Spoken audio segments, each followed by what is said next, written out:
अस्सलाम वालेकुम क्लास, कैसे हैं आप सब स्टूडेंट्स? आवाज आ रही है आप सबको मेरी? मेक श्योर आवाज क्लियर है सब तक।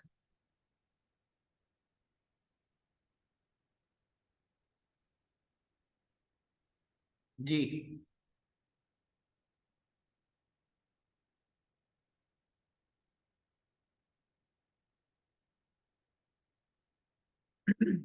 जी स्टूडेंट्स, अस्सलाम वालेकुम। आवाज आ रही है मेरी आप सबको?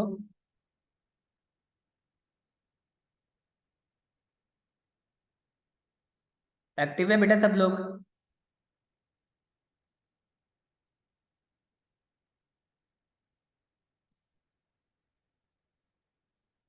जी बेटा, कोई रिस्पॉन्स नहीं आ रहा मुझे।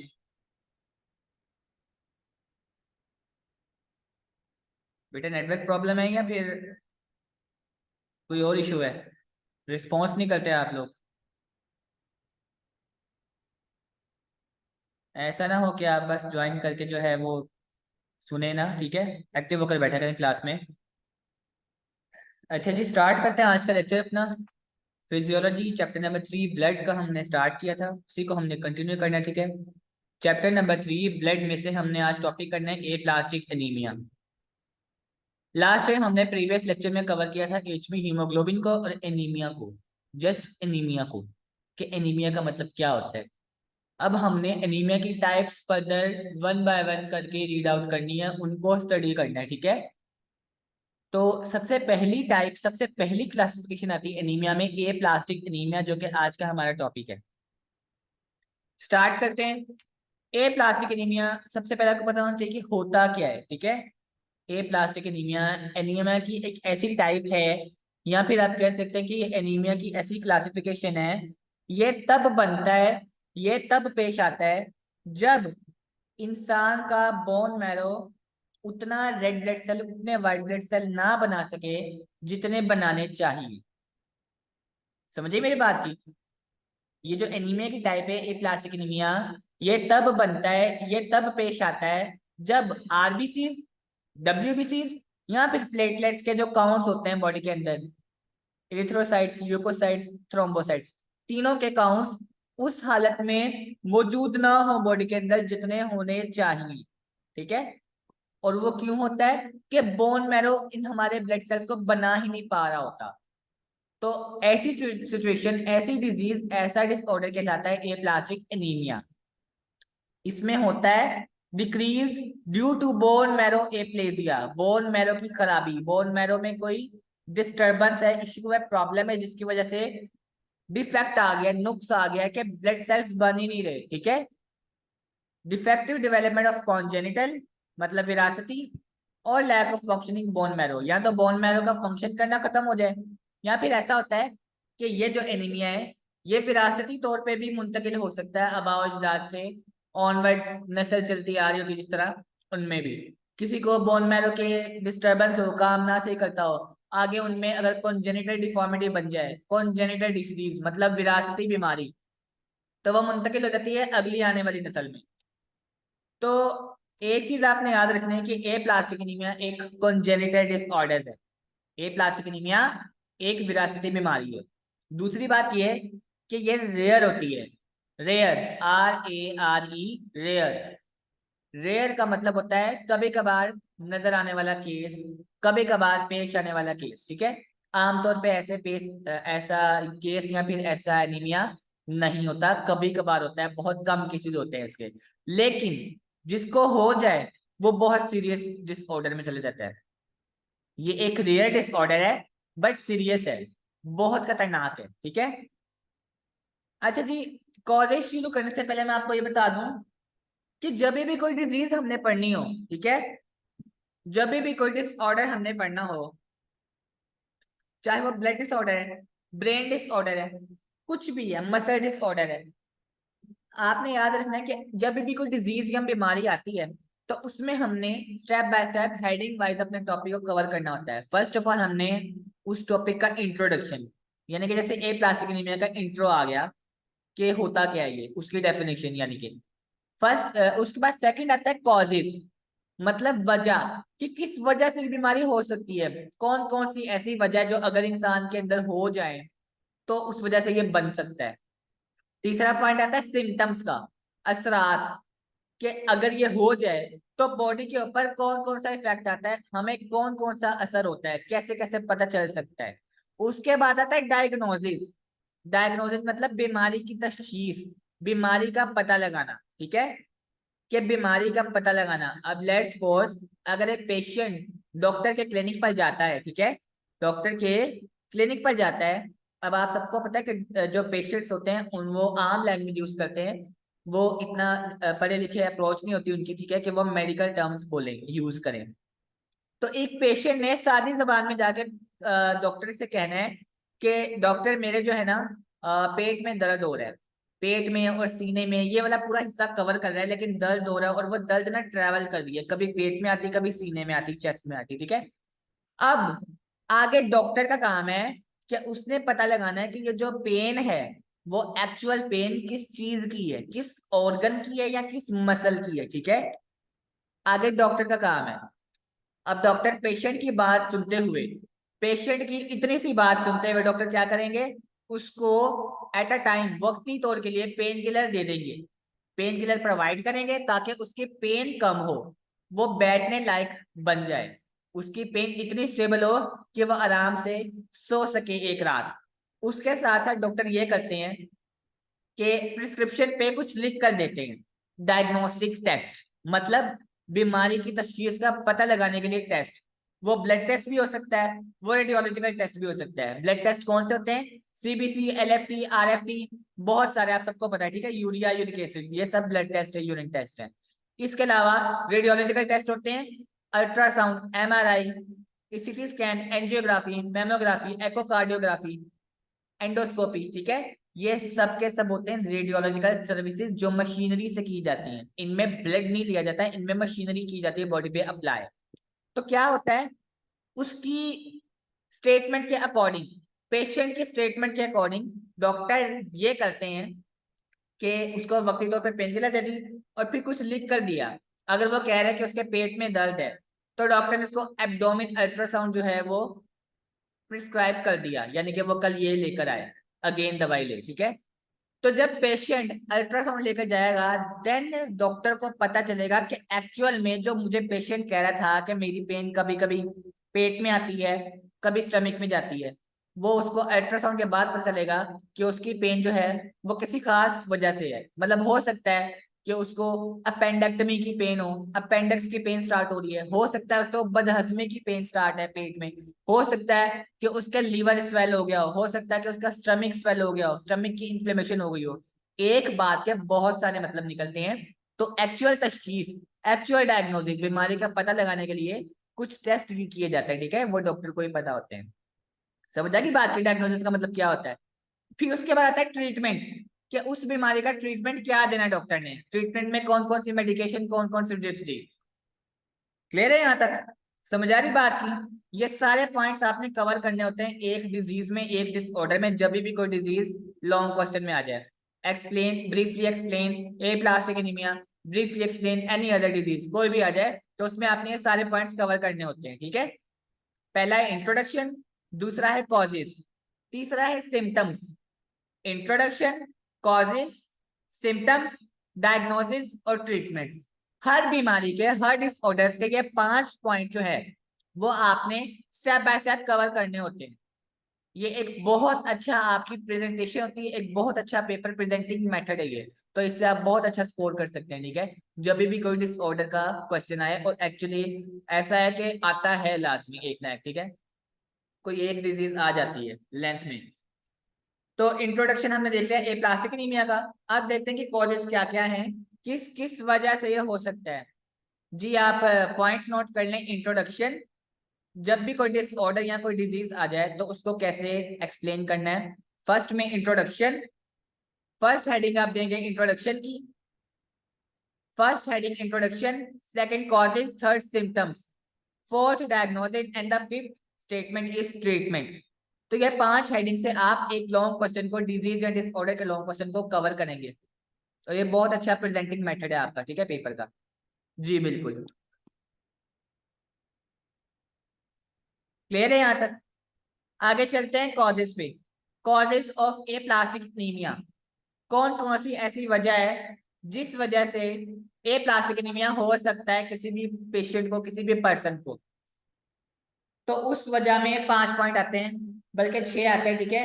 कॉन्जेनिटल, कॉन्जेनिटल मतलब विरासती, विरासती बीमारी।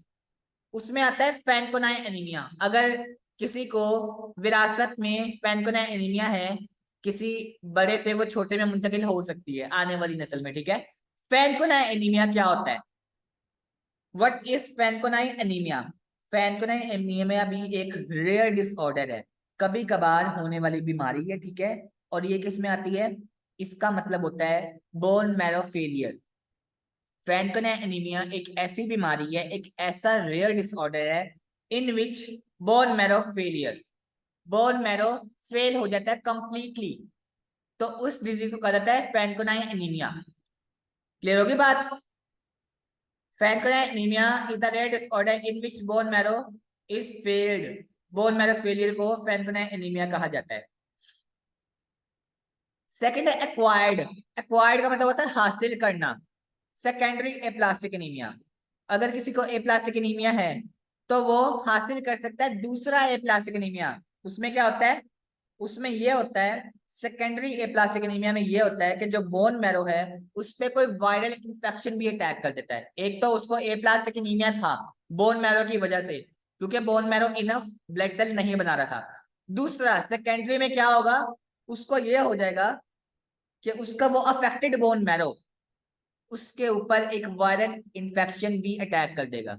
कोई भी वायरस, कोई भी पैथोजन, कोई भी बैक्टीरिया, वो भी उसके ऊपर अटैक कर जाएगा, ठीक है। तो ये होता है सेकेंडरी प्लास्टिक एनीमिया, एक के ऊपर दूसरी बीमारी का आ जाना, ठीक है। समझ आ गई बात की? तीसरा है रेडिएशंस। कोई भी रेस, कोई भी ऐसी रेस जो बॉडी के लिए सही नहीं होती, उनमें आता है hazards of atomic energy and X rays. अगर हम बिला वजह बहुत ज्यादा एक्सरेज करवा रहे हैं, एक तो ए प्लास्टिक एनीमिया है और फिर उस पे हो रहा है कि रेडिएशन करवा रहे हैं, कीमोथेरेपी ट्रीटमेंट करवा रहे हैं, बहुत ज्यादा हो रहा है, तो वो रेस भी डैमेज कर सकती है, ठीक है। मजीद उससे क्या क्या हो सकता है? उससे बहुत कुछ हो सकता है। रेस की वजह से आप कह रहे हैं कि ऑटो इम्यून डिसऑर्डर आ जाता है। ऑटो इम्यून डिसऑर्डर ऐसा डिसऑर्डर है जिसमें बॉडी अपना साथ छोड़ देती है, बॉडी अपने ही अगेंस्ट हो जाती है। इंसान अनकॉन्शियसली वो काम करने लग जाता है जो उसको नहीं करने चाहिए, उसका दिमाग सो जाता है, ठीक है, बिल्कुल ही। आगे फोर्थ पॉइंट है chemicals, benzene and related chemicals. Chemicals भी ऐसे थे जिसकी वजह से केमिकल जो है, अगर ये प्लास्टिक एनीमिया है, अगर हम ये केमिकल बहुत ज्यादा इनटेक कर रहे हो तो ये प्लास्टिक एनीमिया हो सकता है, ठीक है। ड्रग में भी होते हैं क्लोरामफेनिकॉल, सल्फोनामाइड, फिनाइल ब्यूटाजोन और आपका क्लोरोप्रोमेजिन, कार्बामिजोल। ये सारे ड्रग्स हैं जो अगर हम टेक करें तो हमें ये प्लास्टिक एनीमिया, अगर कॉन्जेनिटल में नहीं भी है तो भी अल्लाह न करे हो सकता है किसी को भी। नंबर 6 पे miscellaneous, pregnancy, tuberculosis, low socio economic status and educational status. मतलब क्या? ये प्लास्टिक एनीमिया किस वजह से हो सकता है? कभी कभार ऐसा होता है कि प्रेगनेंसी में भी हो जाता है। प्रेगनेंसी में किसको होता है? जिसका इम्यून सिस्टम वीक हो, जिसके ब्लड सेल ना बन रहे हो। तो ब्लड सेल नहीं बनते, इम्यून सिस्टम वीक होता है और वो अटैक करता है बोन मैरो पे। तो उल्टा क्या होता है, प्रेगनेंसी में ही एप्लास्टिक एनीमिया बन सकता है, ठीक है। किसी किसी केस में ऐसा भी हुआ है। ट्यूबरकुलोसिस, टीबी में भी ऐसे होते हैं केसेस। तीसरा लिखा हुआ है लो सोशियो इकोनॉमिक, मतलब जिसकी माली हालत अच्छी नहीं है, फाइनेंशियल स्टेटस इतना अच्छा नहीं है, बैकग्राउंड बस नॉर्मल है उसका, बहुत ज्यादा अमीर नहीं है, ठीक है। इससे क्या रिलेटेड है बात? इससे बात ये रिलेट है, जो बहुत ज्यादा अमीर नहीं है, जो एक सेडेंटरी लाइफस्टाइल नहीं जी रहा, एक आम लाइफ जी रहा है, उसके पास उतनी कम या आप कह लो कि जिंदगी जीने के वसाइल होते हैं, उतना कम वो अपनी हेल्थ पे ध्यान दे पाता है, उतनी कम वो अच्छी चीजें खा पाता है, तो ठीक है, उस वजह से भी बोन मैरो जो है कम ब्लड सेल्स बना सकता है और ये हो सकता है। एजुकेशनल स्टेटस, ऑब्वियसली अगर किसी को एजुकेशन नहीं है, किसी को अपनी हेल्थ के बारे में नहीं पता कि किस तरह कब चीज क्या इंटेक करनी है, कब कौन सा केमिकल इंटेक करना है, कब कौन सा ड्रग इंटेक करना है, तो वो अपनी हेल्थ के साथ खेल रहा है, तो उसको नहीं पता कि कब जो है कोई भी एनीमिया उस पर अटैक कर सकता है। तो ये थे सारे कॉजेस। यहाँ तक क्लियर है सबको? कॉजेस की समझ आ गई सबकी? जी, गुड।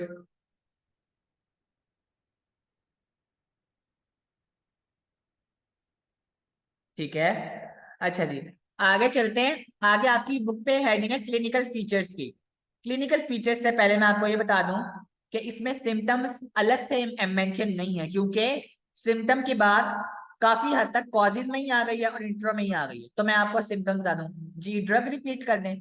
ड्रग का मतलब ऐसे ड्रग्स, ऐसी मेडिसिन या फिर ऐसी गैर जरूरी आप कह लें कि जिनको बहुत ज्यादा अल्कोहलिक वगैरह की आदत होती है, तो उनमें आता है ये। ठीक है, ठीक है, उनमें आता ही है। बहुत ज्यादा अगर वो टेक करते हो तो ये हो सकता है।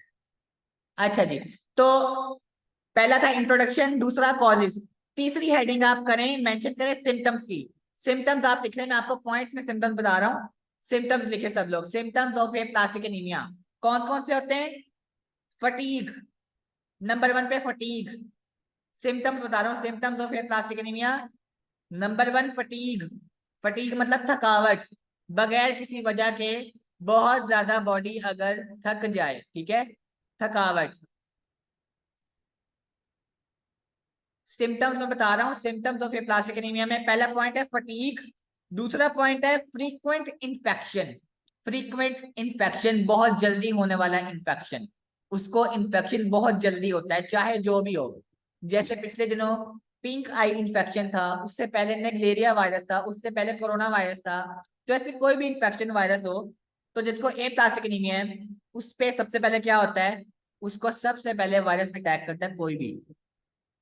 तो मैंने दो पॉइंट बताए हैं, एक तो फटीक, दूसरा फ्रीक्वेंट इन्फेक्शन, तीसरा लिखे आई ब्रूजिंग। सॉरी, आई नहीं, easy bruising. Easy bruising, easy bruising मतलब बॉडी में ब्रूजिंग मतलब स्वेलिंग, यानी कि उसके बॉडी का कोई भी मसल इजीली स्वेल हो रहा है, बगैर किसी वजह के स्वेलिंग हो रही है उसको किसी भी पॉइंट पे। इजी ब्रूजिंग, ब्रूजिंग मतलब स्वेलिंग।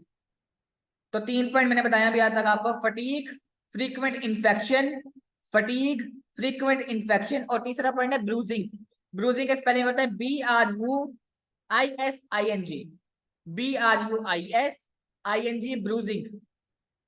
BRUISING, bruising. तीन पॉइंट क्लियर है सबको? चौथा पॉइंट लिखे नोज ब्लीडिंग। नोज ब्लीडिंग यानी कि नाक में से खून बहना। पहला पॉइंट है फटीग, दूसरा है फ्रीक्वेंट इन्फेक्शन, तीसरा है ब्रूजिंग, चौथा पॉइंट है नोज ब्लीडिंग। पांचवा पॉइंट है स्किन पेल, स्किन कलर पेल। पांचवा पॉइंट है स्किन कलर पेल, स्किन कलर पेल। और छठा और लास्ट पॉइंट है शॉर्टनेस ऑफ ब्रेथ, यानी डिस्पनिया, जो मैंने लास्ट में बताया था, शॉर्टनेस ऑफ ब्रेथ। तो ए प्लास्टिक एनीमिया के छह सिम्टम्स मैंने बताया आपको, छह सिम्टम्स।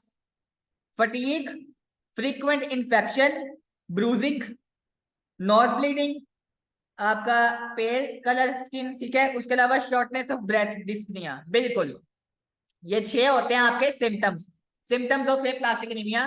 तो इसको अपनी बुक के ऊपर ही नोट कर लें, ठीक है? समझ आ गई यहां तक सबको? जी, वेरी गुड।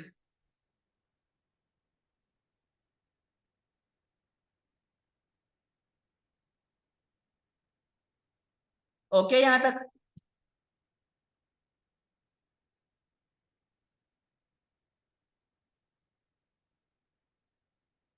ठीक है, अब अगला पॉइंट है क्लिनिकल फीचर। क्लिनिकल फीचर का मतलब होता है एक किस्म का डायग्नोसिस भी, ठीक है? क्लिनिकल फीचर का मतलब डायग्नोसिस भी होता है। क्लिनिकल फीचर कहते हैं कि एक स्किन कलर पेल का मतलब होता है, अब हमारी जो स्किन होती है वो पीली हो जाती है, जर्द हो जाती है। जब जिसम जो है, स्किन होती है हमारी, पूरी बॉडी पार्ट, पूरे बॉडी की जो स्किन होती है वो जब जर्द हो जाए, पीली हो जाए, ठीक है, जैसे आंखों का कलर येलो होता है, तो इस तरह स्किन पेल कहते हैं स्किन का फीका पड़ जाना या जल्द पड़ जाना।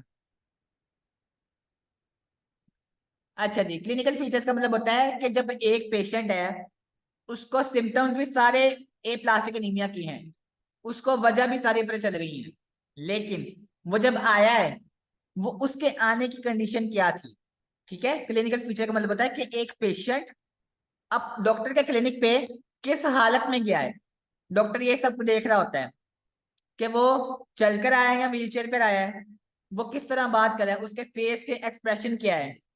अगर उसको बहुत ज्यादा पेन है तो उसके फेस एक्सप्रेशन बहुत ज्यादा बुरे होंगे, उसके स्किन का कलर बहुत ज्यादा पेल होगा। ठीक है, तो ये होते हैं क्लिनिकल फीचर्स और यही होते हैं डायग्नोसिस।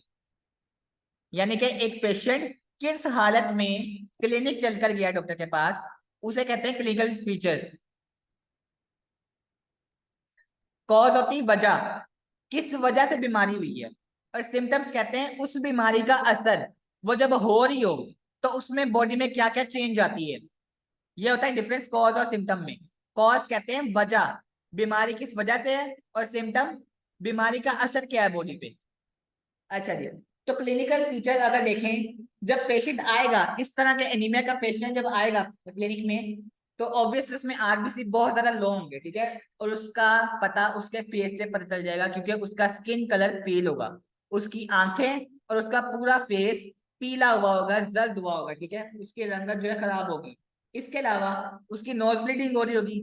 इसके अलावा क्या होगा कि उसमें ये होगा कि, यानी कि आप कह सकते हैं, अगर हम स्टेप बाय स्टेप बात करें, थ्रोम्बोसाइटोपिनिया का एक वर्ड है आपकी बुक में। ठीक है, एक तो ब्लीडिंग फ्रॉम नोज उसकी हो रही होगी, नाक में से खून बह रहा होगा। थ्रोम्बोसाइटोपिनिया ये एक ऐसी कंडीशन होती है जिसमें प्लेटलेट्स बहुत ज्यादा कम हो जाए। थ्रोम्बोसाइटोसिस मतलब प्लेटलेट्स। तो थ्रोम्बोसाइटोपिनिया एक ऐसी कंडीशन है when the platelet count in your blood is too low. Platelet count जब ब्लड में हद से ज्यादा खत्म होने पर आ जाए, बहुत ज्यादा कम हो जाए, तो उसे कहते हैं थ्रोम्बोसाइटोपिनिया। और ये पता चलता है ब्लड टेस्ट रिपोर्ट से। ऑब्वियसली डॉक्टर के हाथ में रिपोर्ट भी होगी।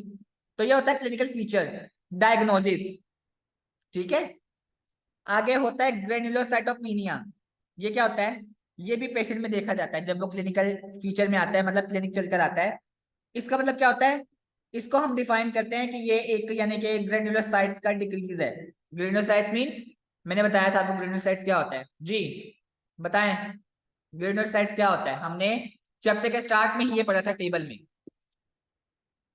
जी, कौन बताएगा मुझे ग्रेन्युलोसाइट्स क्या होता है। हाँ जी बिल्कुल, वेरी गुड।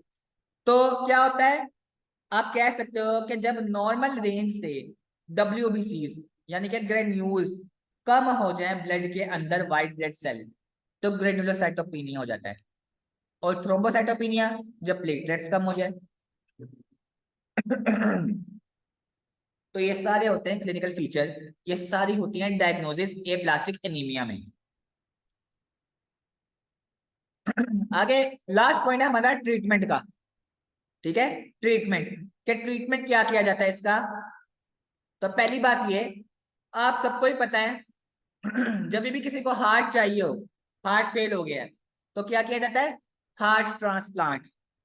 जब भी किसी का लिवर फेल हो गया है तो क्या किया जाता है, लिवर ट्रांसप्लांट। जब भी किडनी फेल हो गई है, किडनी ट्रांसप्लांट।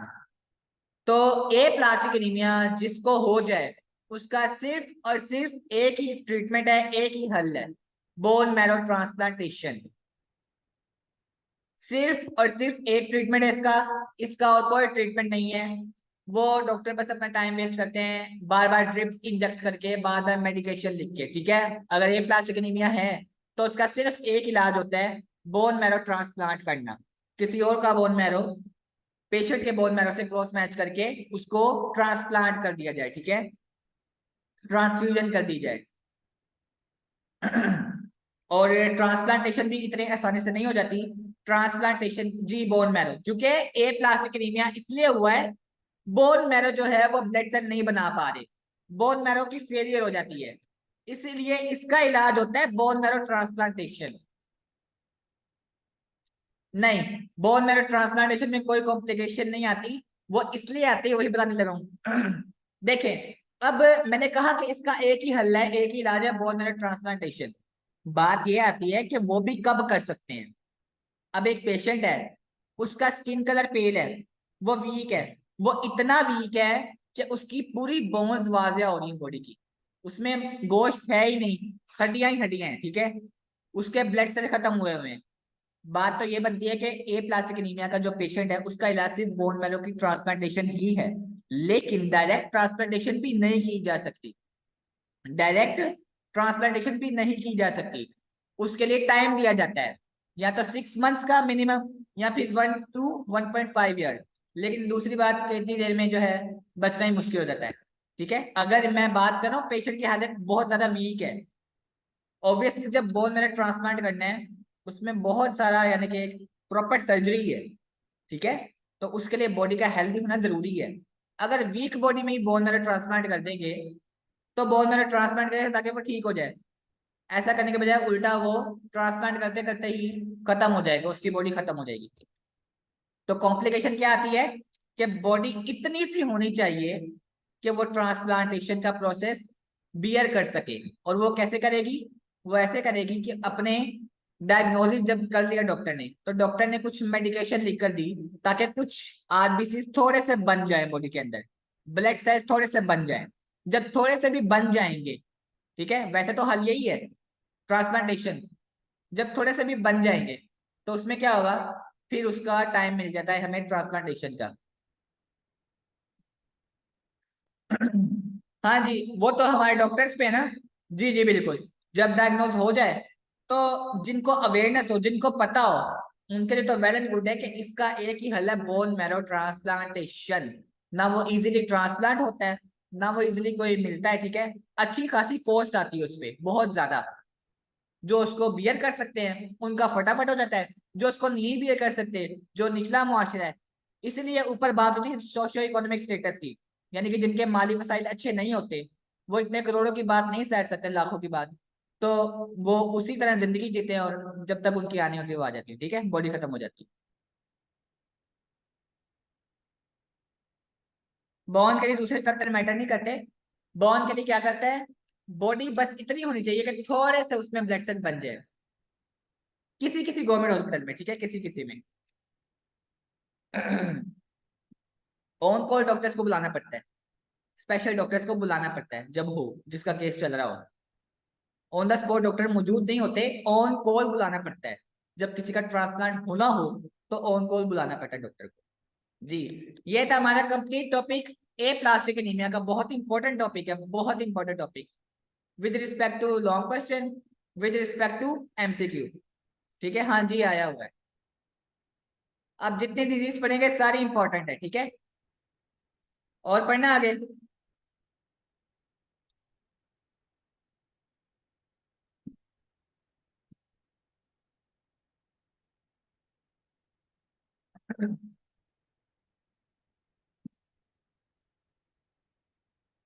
चलिए यहीं तक करते हैं आज, ठीक है। नेक्स्ट सेक्शन में इंशाल्लाह ऑनवर्ड कवर करेंगे। अगली टाइप है मैक्लोब्लास्टिक एनीमिया, वो इंशाल्लाह नेक्स्ट टॉपिक में नेक्स्ट लेक्चर में कवर करेंगे। अभी इसमें कुछ लोगों का क्वेश्चन है रेडिएशन का। रेडिएशन मतलब ये कि एक्सरेज वगैरह जैसे रेडिएशन होती हैं, कीमोथेरेपी की रेज होती हैं, अगर किसी का हो रहा है, ठीक है, या आपने पहले करवाया हुआ है, यानी कि पहले करवाया हुआ है, तो वो रेस आगे चल के ए प्लास्टिक एनीमिया भी बना सकती है। पहले आपकी कोई और बीमारी थी, उस वजह से आप एक्सरेज करवा रहे थे, कीमोथेरेपी की रेस ले रहे थे, लेकिन आगे चल के वो रेस जो है अगर बॉडी में ब्लड सेल नहीं बन पाए, तो वही रेस आगे चल के बॉडी के अंदर ठहर गई और उन्होंने बना दिया ए प्लास्टिक एनीमिया। डायग्नोसिस का मतलब होता है बीमारी की तशखीस करना, बीमारी का पता लगाना, और वो क्लिनिकल फीचर में पता लग जाता है। एक्सरे की वजह से भी हो सकता है, एक्सरे अगर बहुत ज्यादा करवाया जाए, बहुत ज्यादा, एक्सरे बहुत ज्यादा नहीं करवाना चाहिए, ठीक है, खासतौर पर उनको जिनमें ब्लड सेल्स की कमी होती है, क्योंकि ये रेडिएशन बहुत ज्यादा हैजर्ड होती है, बहुत ज्यादा। ठीक है, तो डायग्नोसिस का पता चल जाता है जब भी पेशेंट चल रहा था क्लिनिकल फीचर में। पैराग्राफ में लिख सकते हैं, पॉइंट ऑफ पॉइंट बना के भी लिख सकते हैं क्लिनिकल फीचर को। केमिकल मैं बता रहा था, कॉन्जेनिटल का मतलब होता है विरासती, ऐसी बीमारी जो विरासत से चलती आ रही हो और अबाउल इजाद से नीचे बच्चों में मुंतकिल हो रही हो। और केमिकल रेडिएशन, केमिकल का मतलब होता है ऐसे केमिकल्स जो इनटेक हो रहे हो या वाया स्मेल, चाहे हम उन्हें स्मेल कर रहे हैं किसी लैब से, ठीक है, या फिर वो केमिकल किसी तरीके से हमारी बॉडी में जा रहे हैं, इन्वेड हो रहे हैं फैक्ट्री एरिया में, ठीक है, तो क्या होता है, अगर वो केमिकल जा रहे हैं तो वो केमिकल वजह बन सकते हैं ए प्लास्टिक एनीमिया बनने की। अगर वो केमिकल बॉडी में इन्वेड हो गए और बॉडी में ब्लड सेल पहले ही से लो थे, तो वो केमिकल जाकर और ब्लड लो कर देंगे, ब्लड लेवल और लो कर देंगे, और ये प्लास्टिक एनीमिया बन जाएगा। मिसक्लिनियस का मतलब होता है ऐसी वजह जो किसी, यानी कि आप कह लें कि आमतौर पर नजर आती हैं, ऐसी वजह जो आम केसेस में हो in over active daily life. Miscellaneous यानी कि प्रेगनेंसी, ऐसा केस है जो आम है। सोशियो इकोनॉमिक स्टेटस, ऐसा स्टेटस जो आम है। आपको पता है कि यहाँ पे अमीर की तादाद भी ज्यादा है और गरीब की तादाद भी ज्यादा है, किसी की कम नहीं कह सकते, ठीक है। अभी तो ये कह सकते हैं कि जितना पढ़े सारे पढ़े, अभी तो ये कहा जा सकता है, ठीक है। तो ठीक है, आज का टॉपिक हमारा कवर है। और किसी का कोई क्वेश्चन है, कोई बात नहीं समझ आई तो पूछें। ये अब बहुत इंपॉर्टेंट बातें शुरू हुई हैं आज के लेक्चर से ऑनवर्ड। जितने भी डिजीज पढ़नी है बहुत इंपॉर्टेंट है, और हर डिजीज को जब भी कोई भी डिजीज आ जाए तो किस तरह कवर करेंगे आप? इंट्रोडक्शन, कॉजेज, सिम्टम्स, डायग्नोसिस या क्लिनिकल फीचर्स और ट्रीटमेंट, 5 पॉइंट्स में, ठीक है। ये याद रखना है आपने, 5 पॉइंट में कवर करना है आपने।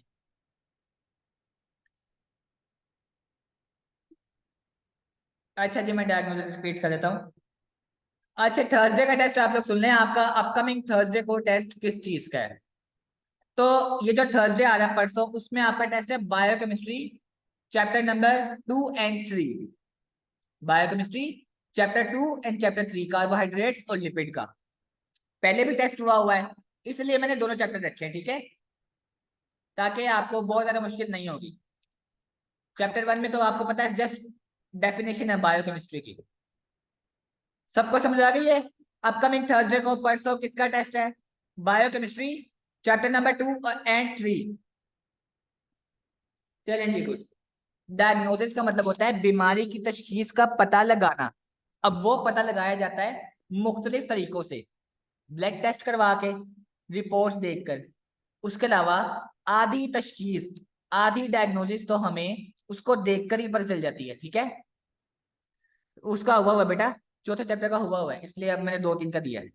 अच्छा जी, तो आधी डायग्नोसिस हमें पेशेंट को देखकर पता चल जाती है कि जो आया है अगर उसको वाकई पेन होगी तो वो नॉर्मल तरीके से चलकर आ ही नहीं सकता, वो नॉर्मल बैठ नहीं सकता।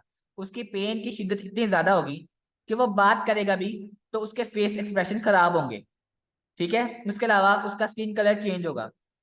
उसके अलावा उसकी ब्लीडिंग हो रही होगी नोज से। उसके अलावा डायग्नोसिस में हमें उसकी रिपोर्ट देखकर पता चलेगा अच्छा इसमें प्लेटलेट्स भी कम है, इसमें डब्ल्यूबीसी भी कम है, इसका मतलब इसको ए प्लास्टिक एनीमिया है। ये होता है डायग्नोसिस बनाना, ये होता है बीमारी की तशखीस का पता लगाना। जी, everything is clear? Any doubt remaining? अभी भी किसी को कोई डाउट, कोई पॉइंट ना समझ आया हो? जी,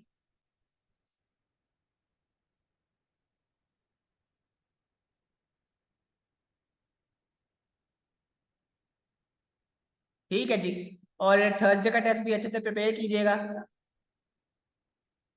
ओके जी, अपना ख्याल रखिएगा, अल्लाह हाफिज।